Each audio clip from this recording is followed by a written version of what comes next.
Seigneur notre Dieu, par la passion du Christ, tu as détruit la mort héritée du premier péché, la mort qui tenait l'humanité sous sa loi. Accorde-nous d'être semblables à ton Fils. Du fait de notre nature, nous avons dû connaître la condition du premier homme qui vient de la terre. Sanctifie-nous par ta grâce, pour que nous connaissions désormais la condition de l'homme nouveau qui appartient au ciel, par Jésus le Christ notre Seigneur. Amen. Amen.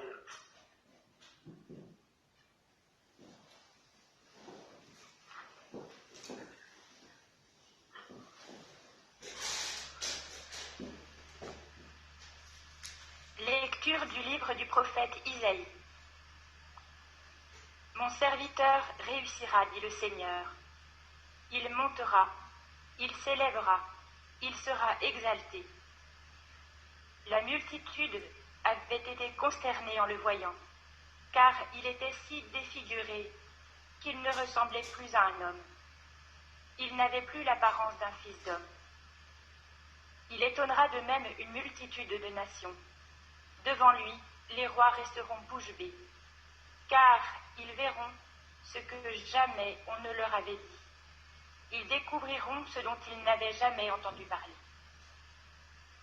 Qui aurait cru ce que nous avons entendu? Le bras puissant du Seigneur, à qui s'est-il révélé? Devant lui, le serviteur a poussé comme une plante chétive, une racine dans une terre aride. Il était sans apparence ni beauté qui attire nos regards. Son regard n'avait rien pour nous plaire. Méprisé, abandonné des hommes, homme de douleur, familier de la souffrance, il était pareil à celui devant qui on se voile la face. Et nous l'avons méprisé, compté pour rien. En fait, c'étaient nos souffrances qu'il portait, nos douleurs dont il était chargé. Et nous pensions qu'il était frappé, meurtri par Dieu, humilié. Or, c'était à cause de nos révoltes qu'il a été transpercé, à cause de nos fautes qu'il a été broyé. Le châtiment qui nous donne la paix a pesé sur lui. Par ses blessures, nous sommes guéris. Nous étions tous errants comme des brebis. Chacun suivait son propre chemin. Mais le Seigneur a fait retomber sur lui nos fautes, à nous tous. Maltraité, il s'humilie. Il n'ouvre pas la bouche. Comme un agneau conduit à l'abattoir. Comme une brebis muette devant les tondeurs, il n'ouvre pas la bouche. Arrêté puis jugé, il a été supprimé. Qui donc s'est inquiété de son sort? Il a été retranché de la terre des vivants, frappé à mort pour les révoltes de son peuple.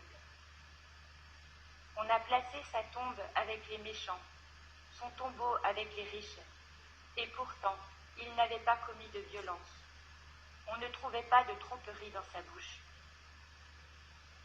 Broyé par la souffrance, il a plu au Seigneur. S'il remet sa vie en sacrifice de réparation, il verra une descendance, il prolongera ses jours. Par lui, ce qui plaît au Seigneur réussira. Par suite de ses tourments, il verra la lumière, la connaissance le comblera. Le juste, mon serviteur, justifiera les multitudes, il se chargera de leurs fautes. C'est pourquoi, parmi les grands, je lui donnerai sa part. Avec les puissants, il partagera le butin, car il s'est dépouillé lui-même jusqu'à la mort, et il a été compté avec les pécheurs, alors qu'il portait le péché des multitudes, et qu'il intercédait pour les pécheurs. Parole du Seigneur. Nous rendons grâce à Dieu.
ce filet qu'ils m'ont tendu. Tu es mon rempart, contre tes mains je relève mon esprit. Tu verras ma rançon, Seigneur, Dieu de vérité. Tu laisseras ma joie dans le monde. Moi, c'est le Seigneur Dieu qui a ma foi. Je trouve joie et liesse en ma bonté. Car tu as vu ma misère, tu as compati aux angoisses de mon âme. Tu ne m'as pas laissé à la peine, tu m'avais pas le chemin spacieux. Mais moi, c'est en toi que je me confie, Seigneur. J'ai dit, mon Dieu, c'est toi, tes mains, mon esprit. Délivre-moi de la main hostile, des méchants acharnés contre moi. Que la lumière de ton visage rayonne sur ton serviteur. Sauve-moi parce que tu es bon. Seigneur, ne me laisse pas dans la confusion, après ta parole. Oh, gloire au Père puissant, à son Fils Jésus-Christ le Seigneur, à l'Esprit qui habite en nous, pour les siècles des siècles.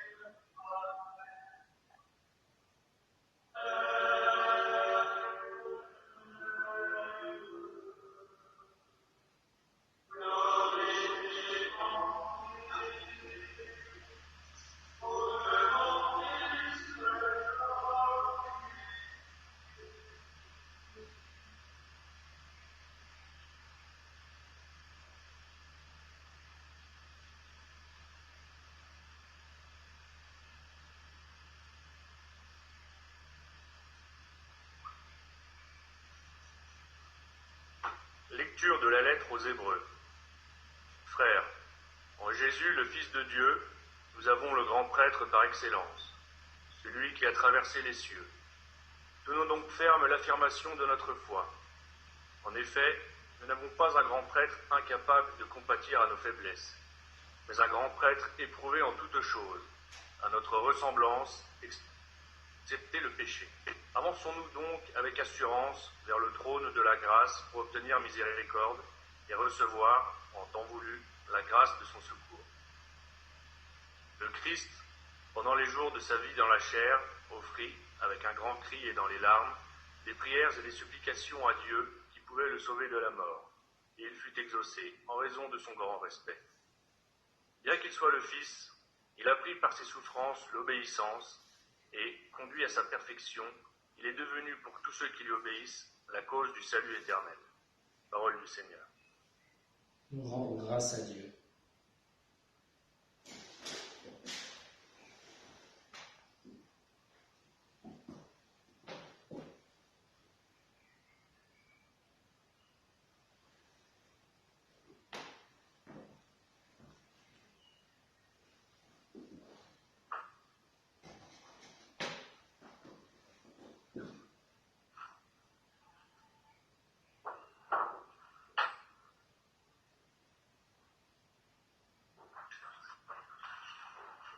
Le Christ s'est anéanti, prenant la condition de serviteur. Pour nous, le Christ est devenu obéissant jusqu'à la mort et la mort de la croix. C'est pourquoi Dieu l'a exalté, il l'a doté du nom qui est au-dessus de tout nom. Le Christ s'est anéanti, prenant la condition de serviteur.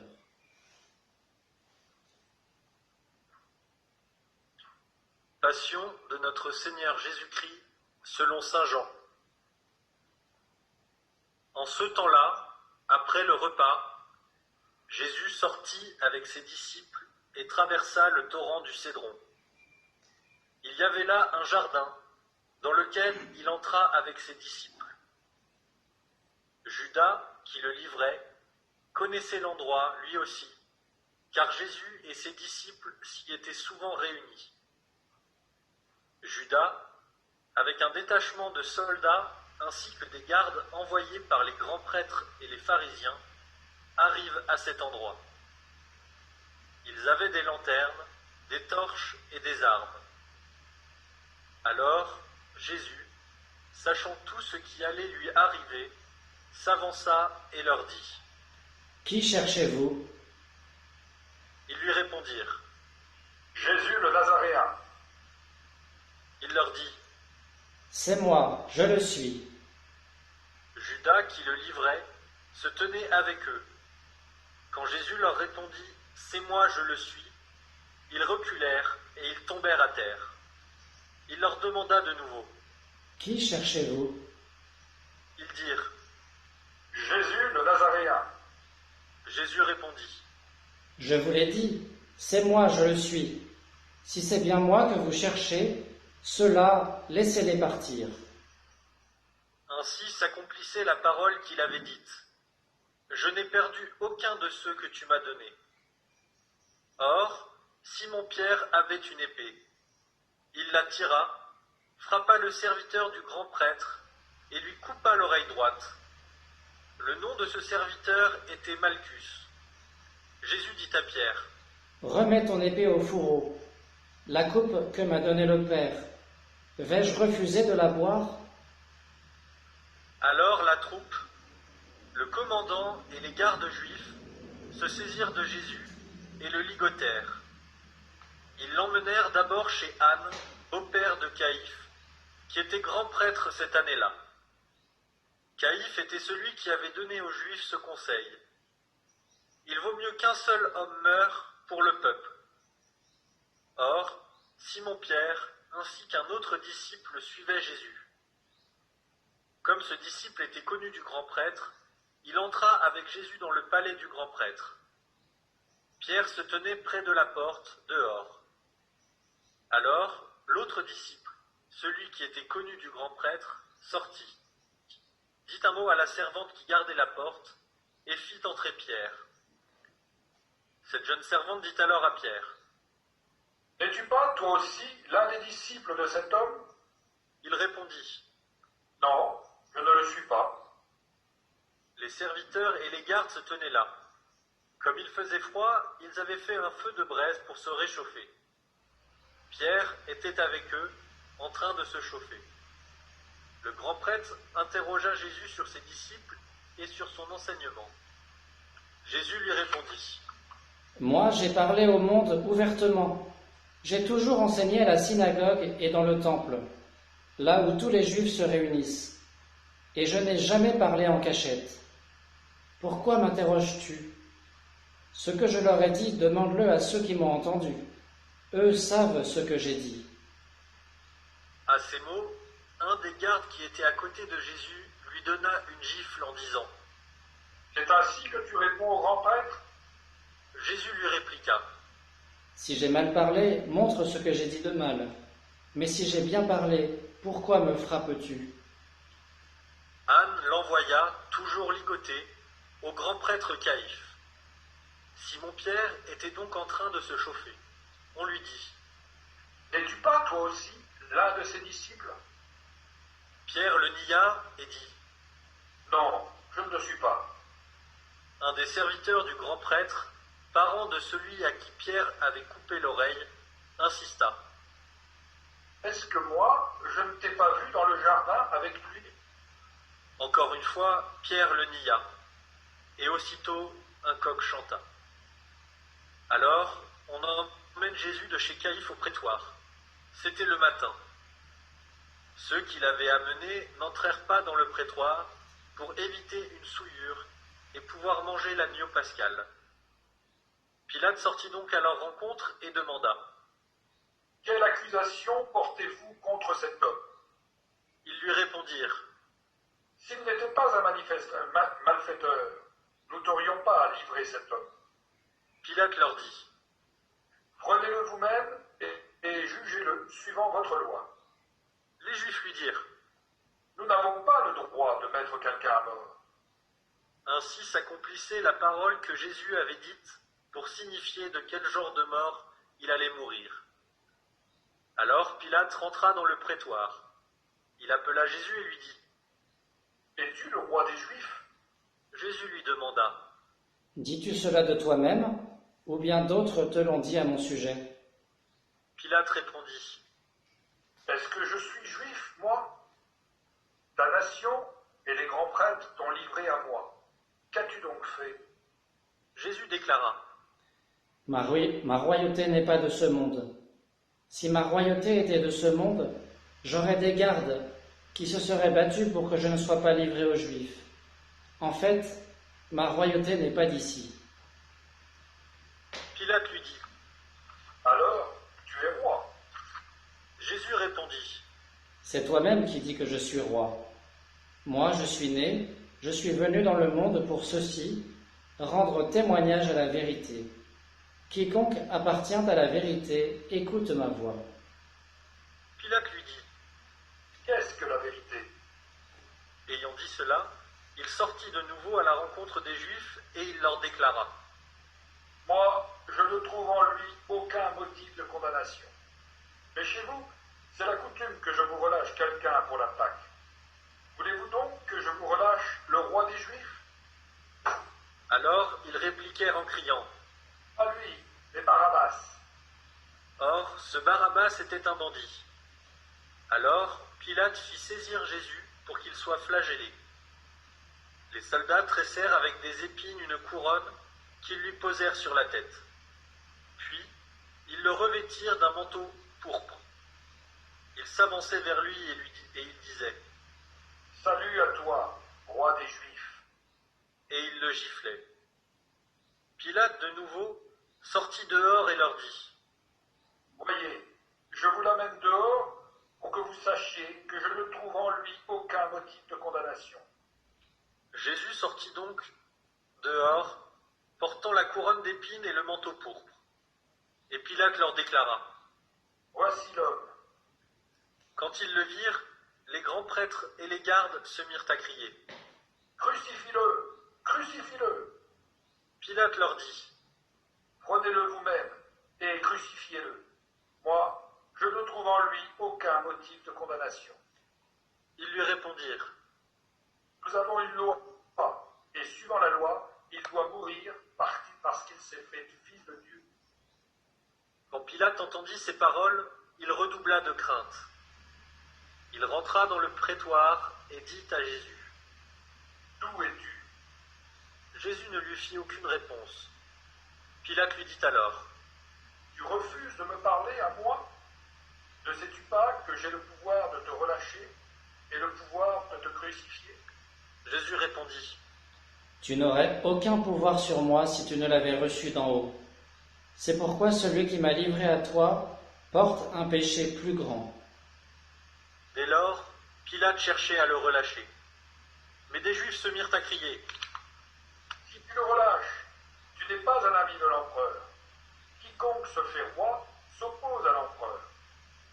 En entendant ces paroles, Pilate amena Jésus au dehors. Il le fit asseoir sur une estrade, au lieu dit le dallage, en hébreu Gabata. C'était le jour de la préparation de la Pâque, vers la 6e heure, environ midi. Pilate dit aux Juifs : Voici votre roi. Alors ils crièrent : À mort, à mort, crucifie-le. Pilate leur dit : Vais-je crucifier votre roi ? Les grands prêtres répondirent : Nous n'avons pas d'autre roi que l'empereur. Alors, il leur livra Jésus pour qu'il soit crucifié. Ils se saisirent de Jésus, et lui-même, portant sa croix, sortit en direction du lieu dit le crâne, ou calvaire, qui se dit en hébreu Golgotha. C'est là qu'ils le crucifièrent, et 2 autres avec lui, un de chaque côté et Jésus au milieu. Pilate avait rédigé un écriteau qu'il fit placer sur la croix. Il était écrit : Jésus le Nazaréen, roi des Juifs. Beaucoup de Juifs lurent cet écriteau parce que l'endroit où l'on avait crucifié Jésus était proche de la ville et que c'était écrit en hébreu, en latin et en grec. Alors les grands prêtres des Juifs dirent à Pilate : n'écrit pas roi des Juifs, mais cet homme a dit, je suis le roi des Juifs. Pilate répondit, Ce que j'ai écrit, je l'ai écrit. quand les soldats eurent crucifié Jésus, ils prirent ses habits. Ils en firent 4 parts, une pour chaque soldat. Ils prirent aussi la tunique. C'était une tunique sans couture, tissée tout d'une pièce de haut en bas.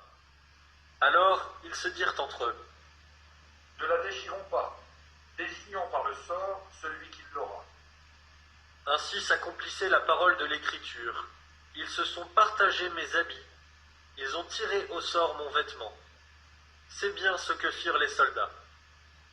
Or, près de la croix de Jésus, se tenaient sa mère et la sœur de sa mère, Marie, femme de Cléophas, et Marie-Madeleine.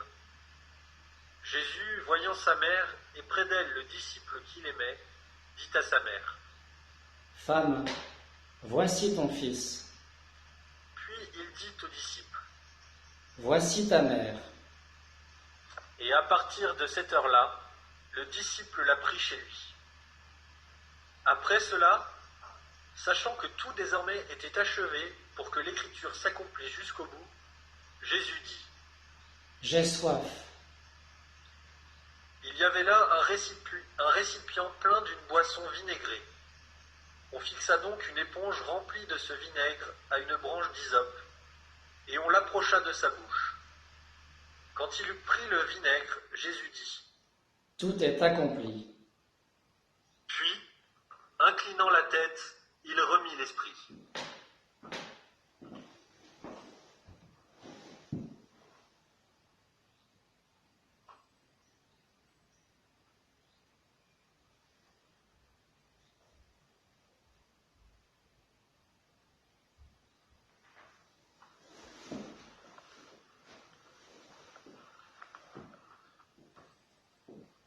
Comme c'était le jour de la préparation, c'est-à-dire le vendredi, il ne fallait pas laisser le corps en croix durant le sabbat, d'autant plus que ce sabbat était le grand jour de la Pâque. Aussi, les Juifs demandèrent à Pilate qu'on enlève les corps après leur avoir brisé les jambes. Les soldats allèrent donc briser les jambes du premier, puis de l'autre homme crucifié avec Jésus. Quand ils arrivèrent à Jésus, voyant qu'il était déjà mort, ils ne lui brisèrent pas les jambes, mais un des soldats, avec sa lance, lui perça le côté. Et aussitôt, il en sortit du sang et de l'eau. Celui qui a vu rend témoignage, et son témoignage est véridique. Et celui-là sait qu'il dit vrai, afin que vous aussi, vous croyiez. Cela, en effet, arriva pour que s'accomplisse l'Écriture. Aucun de ces os ne sera brisé. Un autre passage de l'Écriture dit encore, ils lèveront les yeux vers celui qu'ils ont transpercé. Après cela, Joseph d'Arimathie, qui était disciple de Jésus, mais en secret par crainte des Juifs, demanda à Pilate de pouvoir enlever le corps de Jésus. Et Pilate le permit. Joseph vint donc enlever le corps de Jésus. Nicodème, celui qui, au début, était venu trouver Jésus pendant la nuit, vint lui aussi. Il apportait un mélange de myrrhe et d'aloès, pesant environ 100 livres.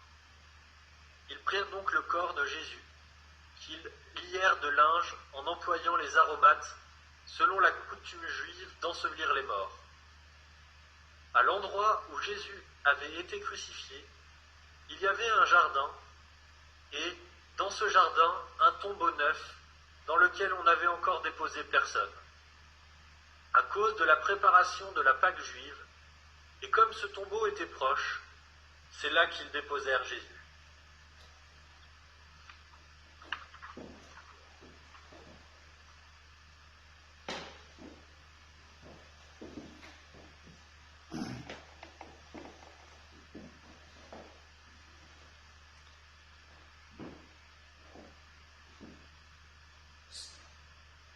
Cette nuit, Saint Pierre, celui qui deviendra le chef de l'Église, eh bien, au cours de cette nuit,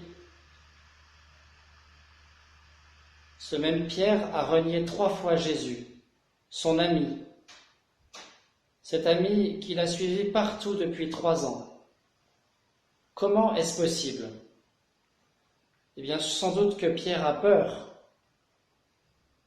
Sans doute qu'il est lâche, il n'assume pas devant les gardes du grand prêtre et leurs servants d'être un ami de cet homme ligoté. Et aussi peut-être bien qu'il ne le reconnaît plus, son ami. Comment tout cela est arrivé en à peine quelques heures? Le vainqueur glorieux du démon au désert, c'est Jésus. Jésus, c'est le vainqueur glorieux du démon au désert. C'est l'adversaire tout-puissant des puissances du mal. C'est celui qui a expulsé des tas de démons, qui a guéri des foules de malades, marché sur les eaux, multiplié les pains, pardonné les péchés, et même ressuscité des morts, notamment son ami Lazare, peu de temps auparavant. Alors comment cet homme tout-puissant peut-il être là, impuissant, ligoté, moqué, battu, humilié, condamné à mort, flagellé, couronné d'épines et finalement crucifié? Incompréhension totale des apôtres qui l'abandonnent tous. Pierre d'ailleurs était prêt à se battre, mais finalement il l'abandonne. Eh bien Pierre, si cela se passe ainsi, c'est que Jésus l'a voulu, c'est qu'il l'a choisi. Et d'ailleurs il te le dit à Gethsémani, remets ton épée au fourreau, la coupe que m'a donnée le Père, vais-je refuser de la boire? Cela, un disciple en fait l'a compris. Un disciple n'a pas abandonné Jésus. C'est le fameux disciple que Jésus aimait. Celui qui était tout contre le cœur de Jésus, hier soir, lors de votre dernier repas, Pierre. C'est celui probablement qui t'a fait entrer dans la cour du grand prêtre. C'est celui que la tradition a identifié à Saint Jean. En fait, dans l'Évangile selon Saint Jean, ce disciple n'est jamais appelé Jean, car le disciple que Jésus aimait, cela peut être chacun de nous. Et ce disciple, eh bien, il ira jusqu'à la croix. Alors, chers amis, chers frères et sœurs, à nous de choisir.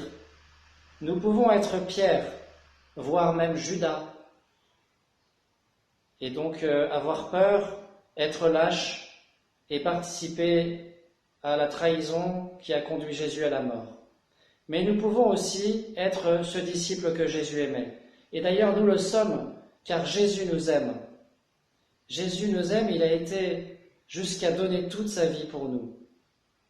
C'est en effet pour chacun de nous qu'il a choisi de tout donner, de donner sa vie, d'aller jusqu'au bout de sa passion, jusqu'à l'extrême, comme nous disions hier. Alors, à notre tour, nous pouvons être unis à sa passion, comme Marie, sa mère, comme le disciple que Jésus aimait, tous les deux au pied de la croix. Intérieurement, nous pouvons penser qu'ils ont été crucifiés avec leur Seigneur. Par sa passion, Jésus rejoint toutes les passions des hommes. Toutes nos plus grandes souffrances, Jésus les a vécues et il est proche de nous quand nous les vivons, quand nous les traversons. Et bien, en cette période d'épidémie, de confinement, en ce carême et cette semaine sainte si particulier que nous vivons chez nous, eh bien, ne refusons pas les croix qui se présentent à nous. Mais au contraire, comme le disciple que Jésus aimait, comme Marie, et contrairement à Pierre et Judas, accueillons-les avec amour pour notre Sauveur qui a vécu tout cela par amour pour chacun de nous. Amen.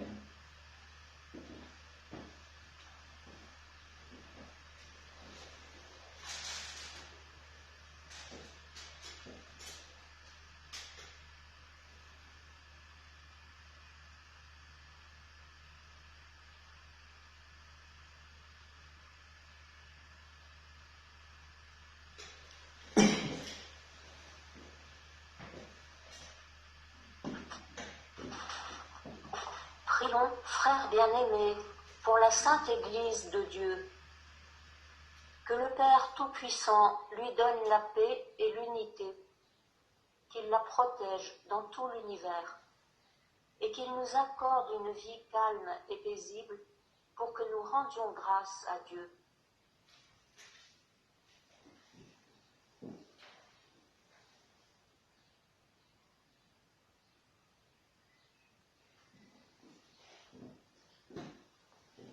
Dieu éternel et tout-puissant, dans le Christ, tu as révélé ta gloire à tous les peuples.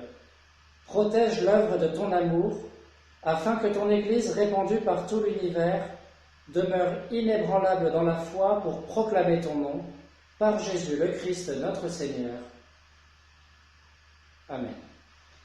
Prions pour notre Saint-Père le Pape François, élevé par Dieu notre Seigneur à l'ordre épiscopal.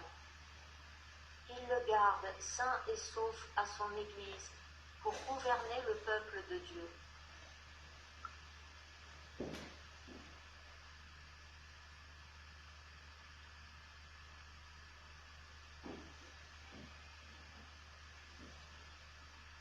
Dieu éternel et tout-puissant, dont la sagesse organise toutes choses, daigne écouter notre prière. Protège avec amour le pape que tu as choisi, afin que, sous la conduite de ce pasteur, le peuple chrétien que tu gouvernes progresse toujours dans la foi, par Jésus le Christ notre Seigneur.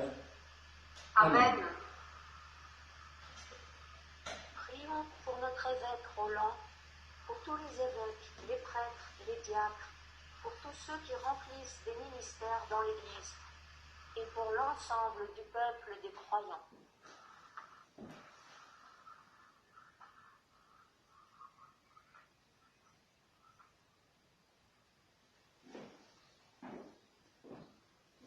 Dieu éternel et tout-puissant, dont l'Esprit sanctifie et gouverne le corps entier de l'Église, exauce les prières que nous t'adressons pour tous les ordres de fidèles qui la composent. Que chacun d'eux, par le don de ta grâce, te serve avec fidélité, par Jésus le Christ notre Seigneur. Amen. Prions pour nos catéchumènes Marie, Roland, Claude-Alain, Chimène, Celtile et Angèle.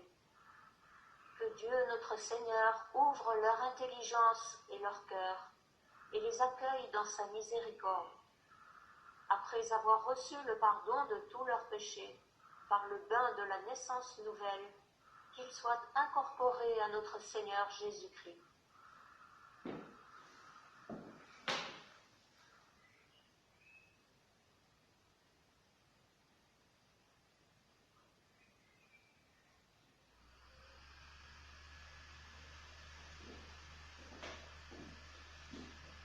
Dieu éternel et tout-puissant, toi qui assures toujours la fécondité de ton Église, augmente en nos catéchumènes l'intelligence et la foi, qu'ils renaissent à la source du baptême et prennent place parmi tes enfants d'adoption, par Jésus le Christ notre Seigneur. Amen. Prions pour tous nos frères qui croient en Jésus-Christ et s'efforcent de conformer leur vie à la vérité. Demandons au Seigneur notre Dieu de les rassembler et de les garder dans l'unité de son Église.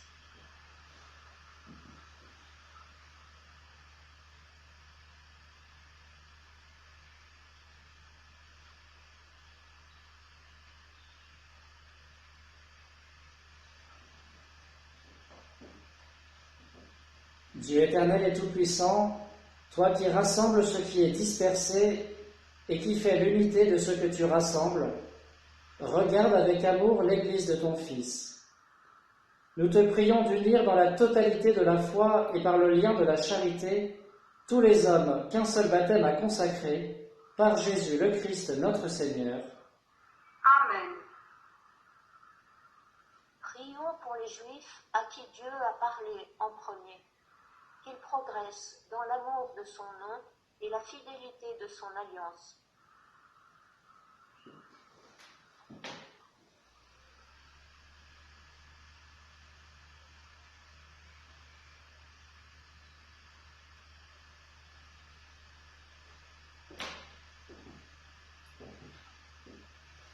Dieu éternel et tout-puissant, toi qui as choisi Abraham et sa descendance pour en faire les fils de ta promesse, conduis à la plénitude de la rédemption le premier peuple de l'Alliance, comme ton Église t'en supplie.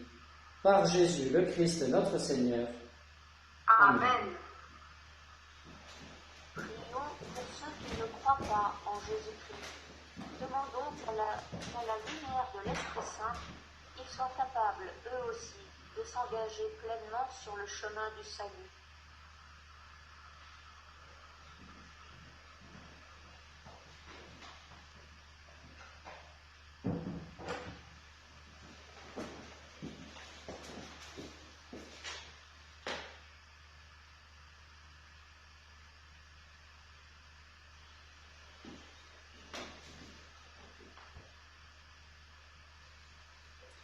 Dieu éternel et tout-puissant, donne à ceux qui ne croient pas au Christ d'aller sous ton regard avec un cœur sincère, afin de parvenir à la connaissance de la vérité.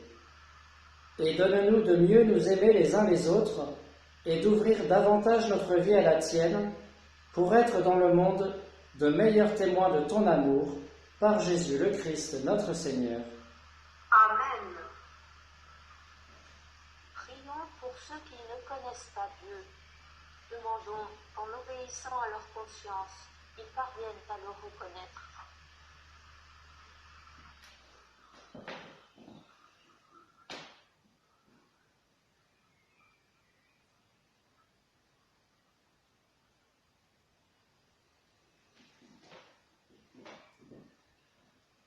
Dieu éternel et tout-puissant, toi qui as créé les hommes pour qu'ils te cherchent de tout leur cœur et que leur cœur s'apaise en te trouvant, fais qu'au milieu des difficultés de ce monde, tous puissent discerner les signes de ta bonté et rencontrer des témoins de ton amour. Qu'ils aient le bonheur de te reconnaître, toi le seul vrai Dieu et Père de tous les hommes, par Jésus le Christ notre Seigneur. Amen. Prions pour les chefs d'État et tous les responsables des affaires publiques. Que le Seigneur notre Dieu dirige leur esprit et leur cœur selon sa volonté pour la paix et la liberté de tous.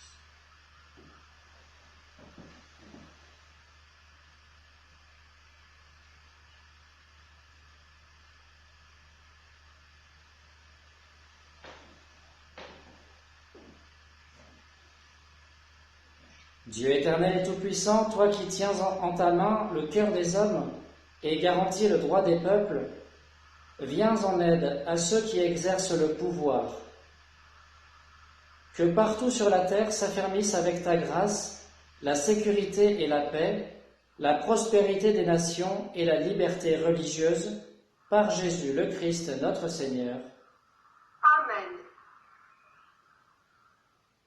Frères bien-aimés, prions Dieu le Père Tout-Puissant d'avoir pitié des hommes dans l'épreuve, qu'il débarrasse le monde de toute erreur, qu'il chasse les épidémies et repousse la famine, qu'il vide les prisons et délivre les captifs, qu'il protège ceux qui voyagent, qu'il ramène chez eux les exilés, qu'il donne la force aux malades et accorde le salut aux mourants.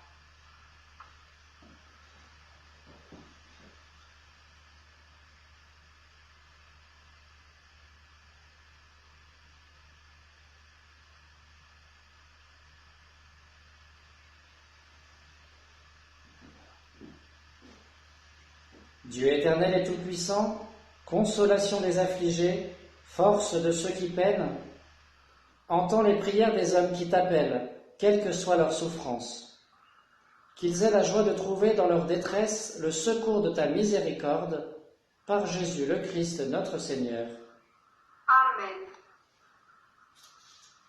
Prions pour tous les pays touchés par l'épidémie du coronavirus, pour les malades, les défunts et tous leurs proches, pour les soignants, les services de sécurité et tous ceux qui se dépensent au service des autres malgré les risques de contamination.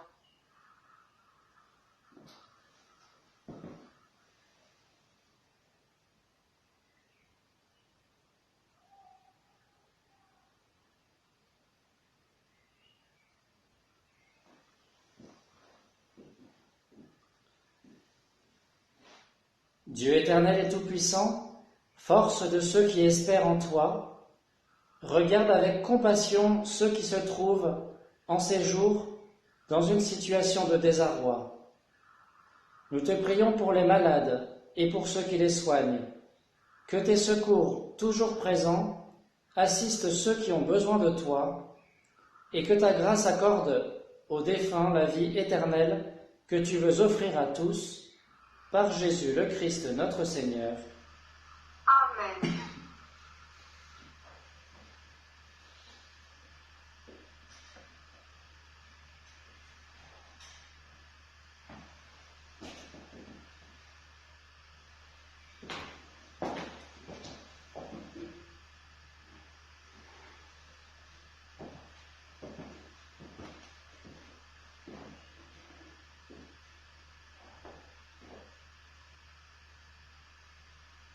Voici le bois de la croix qui a porté le salut du monde.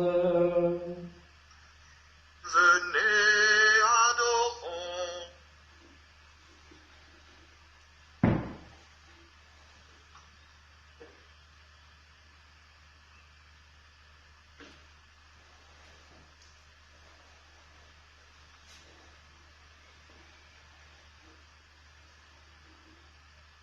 Voici le bois de la croix qui a porté le salut du monde. Venez, adorons.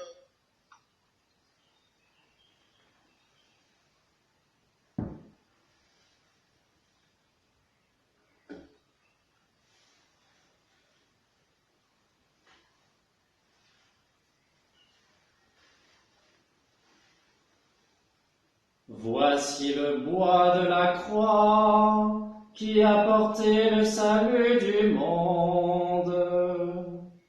Venez, adorons.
Comme nous l'avons appris du Sauveur et selon son commandement, nous aimons dire: Notre Père, qui es aux cieux, que ton nom soit sanctifié, que ton règne vienne, que ta volonté soit faite sur la terre comme au ciel. Donne-nous aujourd'hui notre pain de ce jour, pardonne-nous nos offenses, comme nous pardonnons aussi à ceux qui nous ont offensés, et ne nous laisse pas entrer en tentation, mais délivre-nous du mal. Amen. Délivre-nous de tout mal, Seigneur, et donne la paix à notre temps. Par ta miséricorde, libère-nous du péché, rassure-nous devant les épreuves, en cette vie où nous espérons le bonheur que tu promets, et l'avènement de Jésus-Christ, notre Sauveur. Car c'est à toi qu'appartiennent le règne, la puissance et la gloire, pour les siècles des siècles. Siècle des siècles. Amen.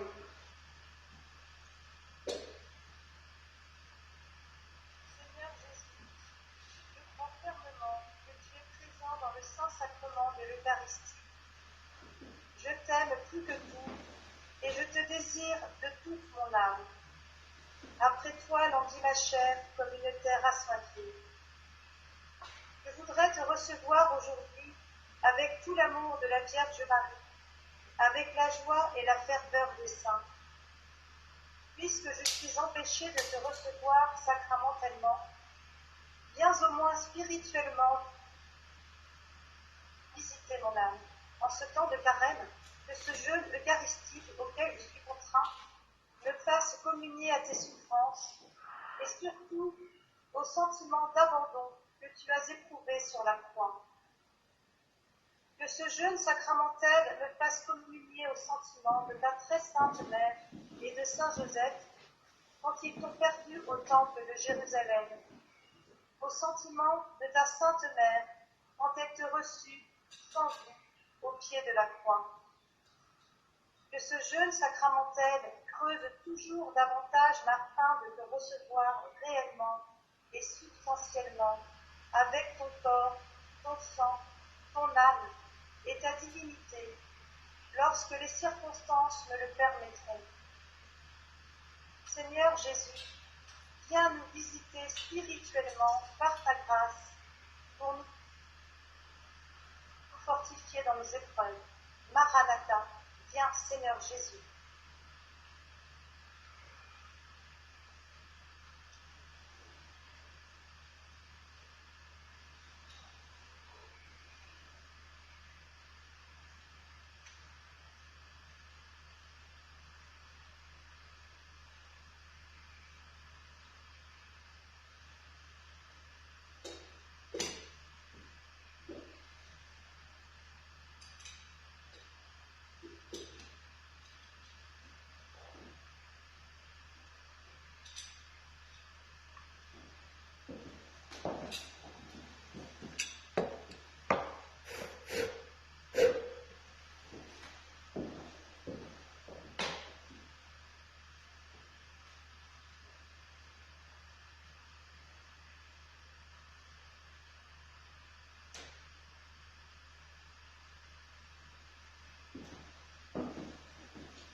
Prions le Seigneur.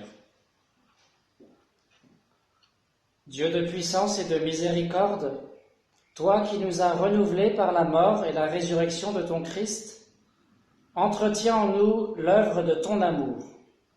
Que notre communion à ce mystère consacre notre vie à ton service, par Jésus le Christ notre Seigneur. Amen.